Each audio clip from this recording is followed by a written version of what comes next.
Yo, time check natin, saktong alauna. Pauwi tayo tol, nakaapat na takbo lang tayo sa pila. So ang hawak pa lang natin ngayong oras alauna is 215. So matumal yung biyahe mga tol. So tara, meron pa tayong isang option, magla-live selling tayo. Tara, samahan nyo ako, let's go. At pagkatapos nga naming mananghalian ay dali-dali kong binaba yung mga caps at clothing line ko para i-live selling. Inabot ako ng 2 oras mahigit dyan. Buti na lang nakabenta tayo ng 3 caps, 2 barangay Tagay 5 at isang tangki na caps. Katatapos na natin mag-live selling. Almost 4 hours tayong nasa bahay. Pero okay naman kasi nakabenta tayo 3 caps. Pang-ina mo caps, barangay Tagay caps 2, version 5. Green at saka brown. So yung 4 na oras na yun, okay na rin, sulit na rin kasi nakabenta tayo. Tapos ngayon, backpack naman tayo, balik tayo sa biyahe.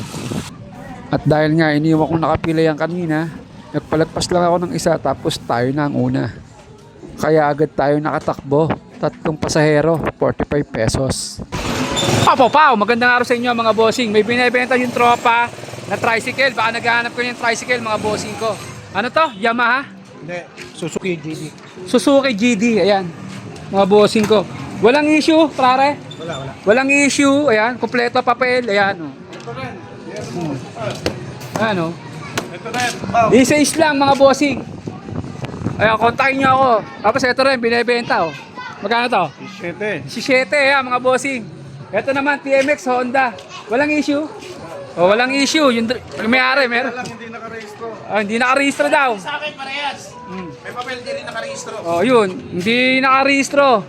O yan, sa mga may nais, is. Eto, 17. Punta lang kayo dito sa San Jose. Let's go. So yun, katatakbo lang natin. Galing school, nakapaghatid tayo ng purong ginto. 50 pesos. Tapos, sabay ka tayo sa bayan, pila. Ayan. Nasa bayan na tayo nakapila. So, rekta na to, hanggang alas 9. Let's go. So yun, katatakbo lang natin ng Rizal, 45, tatlo. Tapos pagbalik natin pabayan, nakapulot tayo ng pasahero, nagpatid ng Garcia, 70 pesos. Talo yun, pero kinanako kasi nga, happy tayo, kailangan natin magkapit. Ito yung kagandahan. Pagbaba ng pasahero sa Garcia, pagbalik ko, pabuelta, may umarang sa akin, papuntang, nagpatid ng Central Mall, binayaran to ng 80 pesos. So total, 195, isang takbo. Diba? Ang galing.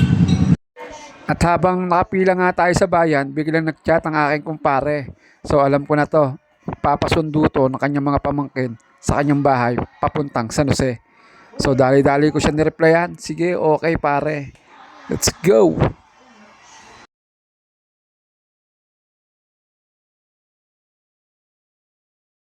Nakatakbo na tayo sa bayan mga tol. 45 pesos ulit. Tapos nakapagsakay tayo ng South Spring.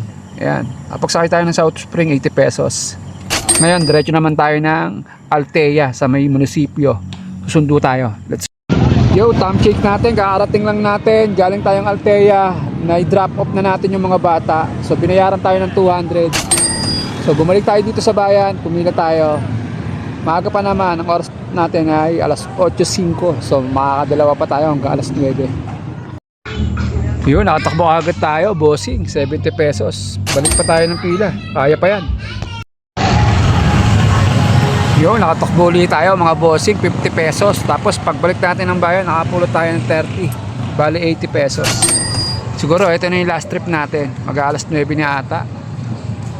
Takbo lang tayo, last trip, 45. Waiting tayo kay Mrs.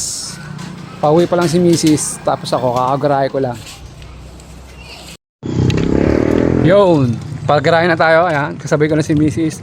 Parang kanina lang mga bossing, namumblema tayo kung kikita ba tayo. Tapos biglang, boom, kumita tayo ng ganyan, no? Diba?